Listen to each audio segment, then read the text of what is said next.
જય ગિરનારી.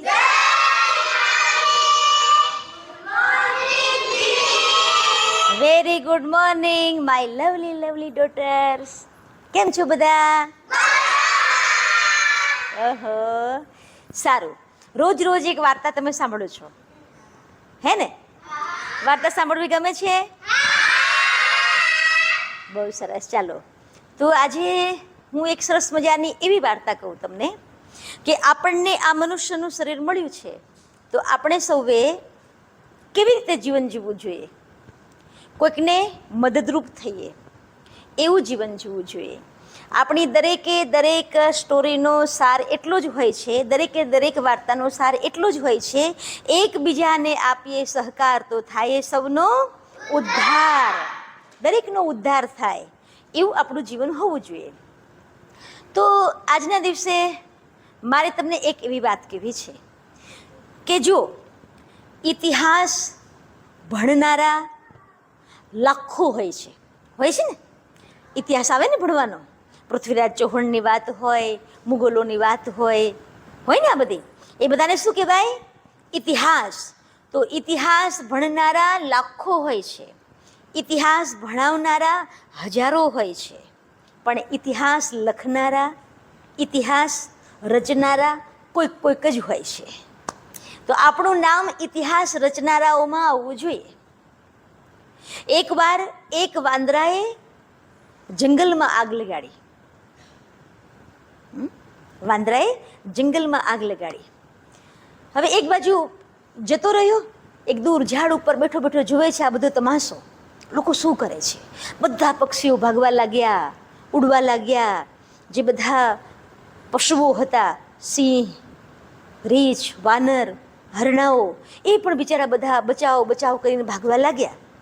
પણ એમાં એક ચકલી, અને એ ચકલી બાજુનું એક નાનકડો એવો એક પાણીનો ખાડો હતો, થોડો મોટો ખાડો, પણ એમાંથી પાણી ઉલેચીને પોતાની ચાંચમાં ભરી અને આમ જંગલ તરફ ફેંકી રહી છે.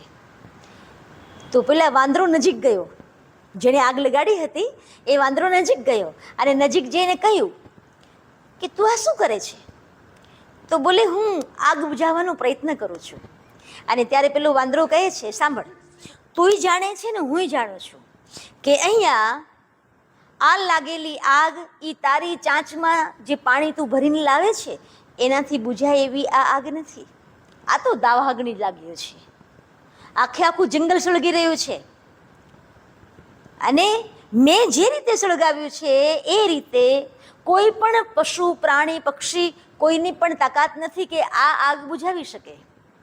અને ત્યારે પેલી ચકલી કહે છે, એ તો મને ખબર છે, હા, એ તો મને ખબર છે કે આ આગ બુઝાય એમ નથી.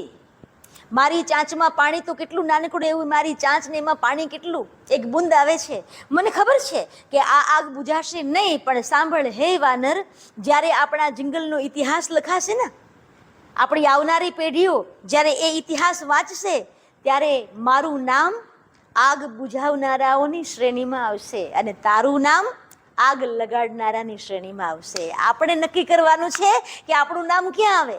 આપણું નામ આગ બુઝાવનારાની શ્રેણીમાં આવવું જોઈએ, નહીં કે આગ લગાવનારની શ્રેણીમાં. તો આપણે સૌ ભેગા મળીને સરસ મજાનો ઇતિહાસ બનાવી શકીએ. નાનકડો એવો પ્રયાસ પણ બહુ મોટું બધું પરિણામ લાવતો હોય છે. એક સફળ પ્રયાસ, એક સાચી દિશામાં કરેલો પ્રયાસ, પ્રબળ પુરુષાર્થ એ આપણને આપણી મંજિલ સુધી ચોક્કસ પહોંચાડે છે.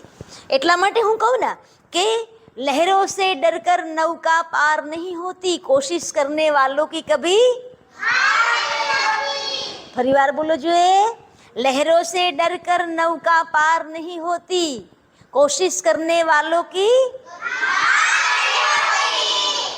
તો હંમેશાને માટે આપણે સાચી દિશામાં પ્રયત્ન કરીએ, સાચી દિશામાં આપણો પુરુષાર્થ હોય તો આપણને ચોક્કસ આપણી મંજિલ મળશે અને મળશે જ. તો ચાલો આપણે સૌ ભેગા મળીને સંકલ્પ કરીએ, તનતોડ મહેનત કરીશું, આપણું જીવન તો ઉજાગર કરીશું, પણ આપણા કોન્ટેક્ટમાં આવનાર સૌને સાચી દિશા આપીશું. એકબીજાને આપીએ સહકાર તો થાય સૌનો.